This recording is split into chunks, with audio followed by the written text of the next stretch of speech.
ഇനി ഒരു 200 വർഷം കൂടെ ഈ ലൈബ്രറി നിലനിൽക്കാനുള്ള സാധ്യതയുണ്ട്. ഈ വലിയ വിഐപിസിന് മാത്രമേ ഇവിടെ പ്രവേശനം ഉണ്ടായിരുന്നു. ഇപ്പോൾ വിക്ടോറിയ ഡയമണ്ട് ജൂബിലിയുമായിട്ട് ബന്ധപ്പെട്ട ആ റാണിയോടുള്ള ആദരവിന് അന്ന് ഇത് മാത്രമല്ല VJT ഹാൾ ഉൾപ്പെടെയുള്ളത് അവരുടെ ആദരവിന്റെ ഭാഗമായിട്ട് കുറെ ബിൽഡിങ്ങുകൾ വന്നു. അതിലൊന്നാണ് അങ്ങനെയാണ് ആ ഫ്രണ്ട് എടുപ്പ് വന്നത്. അപ്പോൾ യഥാർത്ഥത്തിൽ ഈ ബിൽഡിംഗ് വന്നിട്ട് ഇപ്പോൾ 1900 തൊട്ടിപ്പോ 2026 വർഷമേ ആകുന്നു. അന്നത്തെ ഈ അലമാരകൾ ഇപ്പൊ ഇതൊക്കെ കണ്ടില്ലേ, ഈ കണ്ണാടി അലമാരകളെല്ലാം പൂട്ടി വെച്ചിരിക്കുക. അന്നത്തെ അലമാരകളെല്ലാം ഇത് തന്നെ ആയിരുന്നു. രാജഭരണകാലത്തും അങ്ങനെയുള്ള VIPസിന് മാത്രം, പ്രത്യേകിച്ച് ബ്രിട്ടീഷുകാർക്കും ഉപയോഗിക്കാനുള്ള ഒരു സ്ഥാപനം മാത്രമായിരുന്നു. പിന്നീടാണ് സാധാരണക്കാർക്ക് മെമ്പർഷിപ്പ് കിട്ടി തുടങ്ങി.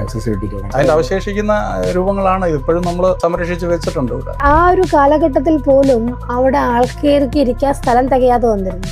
അത്രത്തോളം ആൾക്കാര് ഇവിടെ ലൈബ്രറിയിൽ അന്ന് തൊട്ടേ ഉണ്ട്. ഒരു ഇൻഫോർമൽ സെന്റർ ഓഫ് എഡ്യൂക്കേഷൻ എന്നുള്ള രീതിയിലും കൂടെ ലൈബ്രറി എന്നല്ല ഇപ്പം വന്ന കുറച്ച് മാസത്തിനുള്ളിൽ എനിക്ക് മനസ്സിലായ ഒരു കാര്യം അതാണ്. സോഷ്യൽ സ്കിൽസ് നല്ലോണം ഡെവലപ്പ് ചെയ്യാൻ പറ്റും. ഡിഫറെന്റ് ലാംഗ്വേജസിന്റെ ബുക്സ് അവൈലബിൾ ആണ്. നമ്മുടെ ഇൻട്രസ്റ്റിനനുസരിച്ച് എടുത്ത് വായിക്കാനും കൂടുതൽ അതുമായിട്ട് അറിയാനുള്ളൊരു സ്പേസ് എന്തായാലും ഉണ്ടാവും. നമ്മളൊരു സിനിമ കാണുമ്പോൾ നമ്മൾ എങ്ങനെ പറഞ്ഞാലും ഏകദേശം ആൾക്കാരൊക്കെ ഒരേ രീതിയിലായിരിക്കും കാണുന്നുണ്ടാവും, ഒരേ കാഴ്ചയായിരിക്കും. പക്ഷെ വായന അങ്ങനെയല്ല. നിങ്ങൾ വായിക്കുന്നത് ഞാൻ വായിക്കുന്നത് വ്യത്യാസമാണ്. മെന്റൽ സ്ട്രെങ്ത് എന്ന് പറഞ്ഞു കഴിഞ്ഞാൽ ഇന്റേണൽ സ്ട്രെങ്ത് ആണ്. ആ സ്ട്രെങ്ത് കൂട്ടുന്ന ഒരു സാധനമാണ് വായന.